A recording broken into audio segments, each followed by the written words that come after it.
اللہ کی راہ میں خرچ کرتا ہے تو اللہ اس کو یوں پالتا ہے جس طرح تم مینڈا پالتے ہو اور اس کو پال پال کے بڑا جوان کرتے ہو، تو جب تم راہ خدا میں دیتے ہو تو اللہ اس کو یوں پالتا ہے۔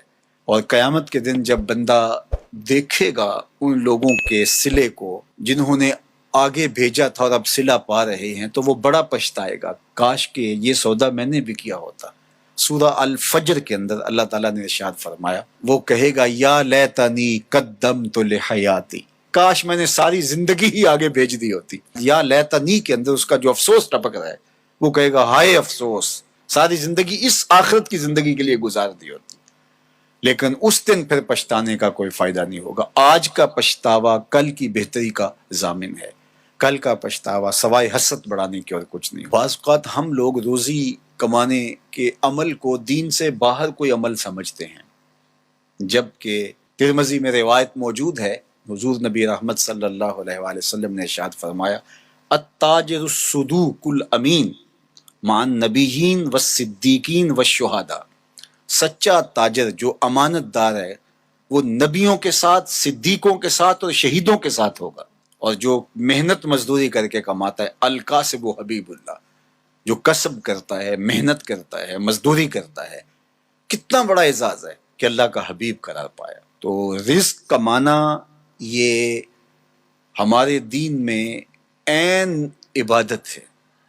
اللہ کے محبوب علیہ السلام نے ایک موقع پہ ارشاد فرمایا، ما ودع فی امرہ فہی صدقہ، جو کمائی کر کے لا کے تو بیوی کے منہ میں رکھتا ہے، لقمہ ڈالتا ہے، فرمایا وہ بھی صدقہ ہے، اس کا بھی تجھے صدقے کا ثواب نصیب ہوتا ہے۔ سورہ الجمعہ اٹھائیے، وہاں جب جمعۃ المبارک پڑھنے کی تاکید کی گئی اور کہا کاروبار چھوڑ دو، اور پھر فرمایا جب تم جمعۃ المبارک کی نماز ادا کر لو پھر اللہ کے فضل کو ڈھونڈنے نکلو۔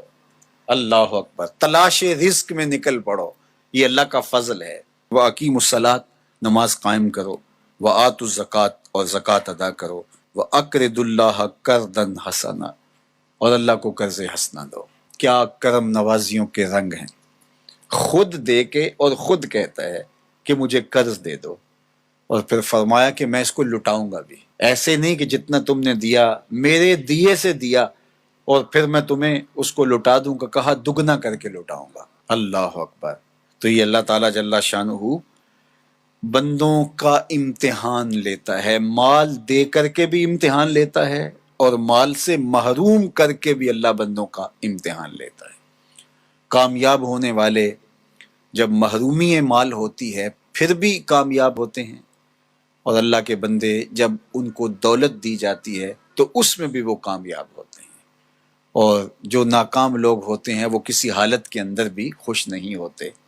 تو اللہ کے بندے مال نہیں ہے تو پھر بھی کہتے ہیں مالک میں واہ واہ خوش ہوں جس حال میں رکھا، غربت ہے تو پھر بھی خیر ہی خیر ہے، اور اگر اللہ نے دولت عطا کر دی ہے، آزمائش میں ڈال دیا ہے، تو پھر اس کو راہ خدا میں خرچ کر کے، اللہ کی راہ میں لٹا کر کے اسی کو قرضے میں دے دو۔ جب اسی کو قرضے میں دے دیا تو وہ دولت بھی محفوظ ہو گئی اور واپس پلٹتے ہوئے وہ کئی گنا ہو چکی ہوگی۔ اگر بندہ اس نقطے کو سمجھ لے تو کبھی بھی وہ راہ خدا میں دیتے ہوئے پریشان نہیں ہوگا کہ یہ تو میں اللہ کو دے رہا ہوں، قرضے میں دے رہا ہوں، اور اس کا وعدہ ہے کہ میں لٹاؤں گا ضرور، اور اللہ کے وعدے سچے ہوتے ہیں۔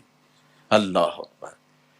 تو جن لوگوں نے اس اللہ کے وعدے پر یقین کیا اور پھر اس کی راہ میں بانٹا، وہ کبھی بھی مسکین نہیں ہوئے، کبھی بھی غریب نہیں ہوئے۔ وَمَا تُقَدِّمُوا لِأَنفُسِكُم مِّن خَيْرٍ تَجِدُوهُ عِندَ اللَّهِ، جو تم بلائی آگے بھیجو گے، جو نیکی آگے بھیجو گے، اللہ کے ہاں اس کو پالو گے۔ کوئی بھی نیکی، صدقہ ہے، خیرات ہے، زکوٰۃ ہے، سجدہ ہے، قیام ہے، دکھی کی مدد ہے، حتیٰ کہ کسی کو مسکرا کے ملنا بھی ہے، جو تم نیکی آگے بیچے تاجدوہ عند اللہ، اللہ کے ہاں اسے پالو گے۔ اللہ اکبر۔